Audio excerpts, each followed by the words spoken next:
አስቀድሞ ተጣማሪዎቹ እነሱ ነበሩ። የሲቢኤ ኢትዮጵያ ፕሪሚየር ሊግ 17ኛ ሳምንት ጨዋታ ኢትዮጵያ ቡና ከኢትዮጵያ ንግድ ባንክ የመጀመሪያው አጋማሽ ተጀምረዋል። አዳማ ሳይንስና ቴክኖሎጂ ዩኒቨርሲቲ ስታዲየም ላይ ተገኝተናል። አብዱ መሐመድና ዮናስ አዘዘ ጨዋታውን በኦቤን ሆርን ኦፍ አፍሪካ በቀጥታ ወደ እናንተ እያደረስን እንገኛለን። ሁለቱ ቡድኖች በፕሪሚየር ሊጉ ታሪክ 19ኛ ጨዋታቸውን ነው የሚያደርጉት። አዲሱ መገርሳ በቀጥታ ወደ ሳጥን ናትናኤል ፍሬው የመጀመሪያው ኳስ ለሳይመን ፒተር ከመድረሱ በፊት አቋርጦታል። ዘላለም አበበ ክላክል ኳሊቲያቸው ማሻሻል አለባቸው። አዲሱ መገርሳ ሳይሞን ፒተር ነበረ ቀድሞ ለኳሱ የደረሰው። ይታገሱ እንዳለ አቡበክር አደሙ ለመሐመድ ሻባን ከትባክ ነው። ዲቫይን ዋችኳ ዲቫይን መጀመሪያ ላይ ታገሱ ጥሩ ፖዚሽን ላይ ነው የነበረው፣ ግን ምቹ ሁኔታ አልነበረም ኳሱ ለመምጣት። ታይሚንጉ የሚጥሉ ፋውሎች ነው አብዱ እያዩ ያሉት ትራንዚሽኖች ላይ የሚሰሩ ፋውሎች ናቸው አብዱ። እነዚህ ብዙ ሬክለስ ወይም ደግሞ በጣም አግሬሽን የበዛባቸው ፋውሎች አይደሉ። ተመልከት ኳሱን ለማግኘት ቢደረግ ንጹህ ትግል። ሌሎች ጨዋታዎች ላይ ግን ማያብዱ የተጫዋችን የእግር ኳስ ህይወት ለማጠናቀቅ የሚመስሉ ፋውሎች ነው እያዩ ያሉትና አዋካሽ ተዛዘኑ ሚድ አላ ቡድን በደንብ ለቡድን ፋይት ማድረግ አለበት። ከአዲስ አበባ ተጉዞ የመጡ ደጋፊዎች አሉ። አቡበክር አደሙ ይህን ሁሉ ርቀት ይህንን ሁሉ ሜዳ መሸፈን ይችላል ወይ? ለሁለት አቡበክር አመለጣቸው። አቡበክር አደሙ ወደኋላ በቂ ተቀባይ የለም። መሐመድ ሻባን በፍቃዱ አለማየሁ በፍቃዱ አሁንም ይታገሱ ታሪኩ ጋር ደረሰ። በፍቃዱ የመጨረሻው የመጀመሪያው አጋማሽ እንቅስቃሴ በኢትዮጵያ ቡና በኩል ተስፋ ሰጪ ነበር። አዳማ ሳይንስና ቴክኖሎጂ ዩኒቨርሲቲ ስታዲየም በምሽት እንደዚህ ያማረ ድባብ አለው። ሜዳ ውስጥም ያማረ እንቅስቃሴ ይጠበቃል። ኢትዮጵያ ቡና ከኢትዮጵያ ንግድ ባንክ የ17ኛ ሳምንት ሲቢኤ ኢትዮጵያ ፕሪሚየር ሊግ ጨዋታ ሁለተኛ አጋማሽ ተጀምሯል። የመጀመሪያው አጋማሽ ያለ ጎል ተጠናቋል። አብዱ መሐመድና ዮናስ አዘዘ ጨዋታውን በቀጥታ በኦቤን ሆርን ኦፍ አፍሪካ በያላችሁበት ወደ እናንተ እያደረስን ቀጥለናል። አቡበክር አደሙ፣ ናትናኤል ወደ ሳጥን አደገኛ ኳስ ካሌብ አማንኮ መልሶታል።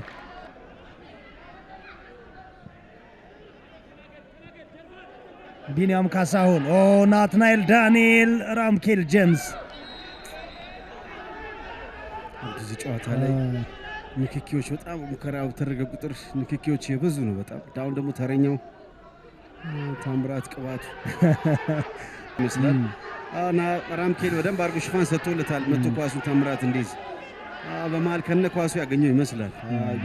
ተመልከት ኳሱን በደንብ ሰንዝሯል። ለቶክ ጄምስ የጨዋታ ጊዜ ለቡና የተለየ ፍቅር እንዲኖረው እንዳደረገው ይናገራል።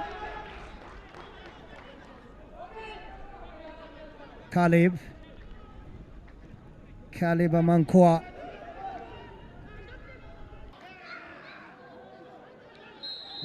አሁን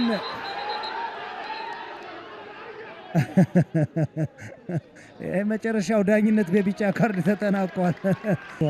አሁን ተስፋዬ ከጀርባ አለ። እንደገና ዘላለም ከጀርባ ፋውል። ይህም በ22 በጣም ለአቡበክር ጥሏል። ዲቫይን ዋችኳ ረጅም ኳስ ነበር፣ ካሌብ መልሶበታል።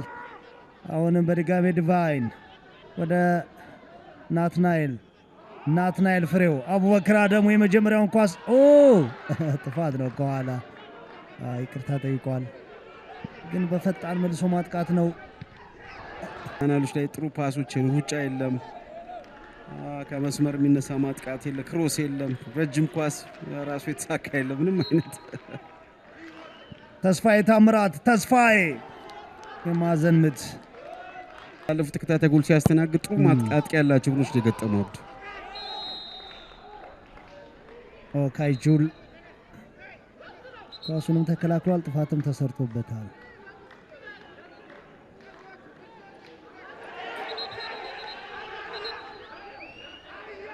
ጸጋይ ብርሃኑ ካርድ ለምኖ ነው የተመለከተው።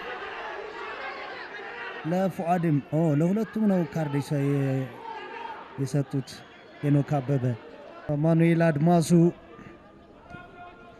75 ደቂቃዎችን አስቆጥረናል።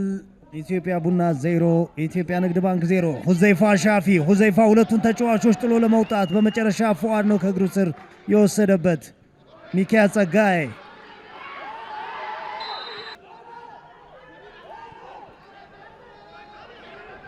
ሁዘይፋ ሻፊ ሰባተኛ በአግዳሚ የተመለሰ የሳምንቱ ሙከራ ነው። በዚህ ጨዋታ ሁለት የኢትዮጵያ ንግድ ባንክ ሙከራዎች፣ በመጀመሪያው አጋማሽ ካሌባ ማንኳ፣ በዚህኛው ደግሞ ብሩክ ብፁዕ አምላክ። የ2017 ሻምፒዮኖቹ ኦልሞስት መረቡን ያገኙት ይመስሉ ነበር። ተስፋዬ ታምራት ሙከራ በራቀው በደረቀው ጨዋታ በድንገት የኢትዮጵያ ንግድ ባንክን የመሪነት ጎናው ግብ ጠባቂ ታምራት ቅባት በቆጠሩ ካልቀረ የብሩክ ብፁዕ አምላክ ኳስ ሲቆጠር ይሻል ነበር። ናይት ኳሊቲ ኳስ ነው። ሁለተኛውን ኳስ ግን ተመልከት። የሁዘይፍና የተስፋዬ ኮምቢኔሽን። ተስፋዬ ጥሩ አርጎ ነው ቻናሉ ላይ የሮጠው በሚገባ ሁዘይፍ ተመልክቶታል። ተመልከት ተስፋዬ ምን አይነት ድፍረት የተሞላበት ሩጫ ነው። አማኑኤል እስከ መጨረሻው ታግሏል ኳሱን ለማስጣል ተስፋዬ እንዳይመታው ግን አልቻለም።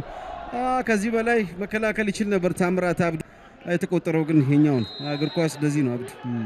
መጀመሪያው ጎል ያስቆጠረው ተጫዋች ተስፋዬ ታምራት ሆኗል። ለኢትዮጵያ ንግድ ባንክ 20ኛ ጎል በግንኙነታቸው ተቆጥሯል። ብሩክ ብፁዕ አምላክ ጨዋታው ተጠናቋል።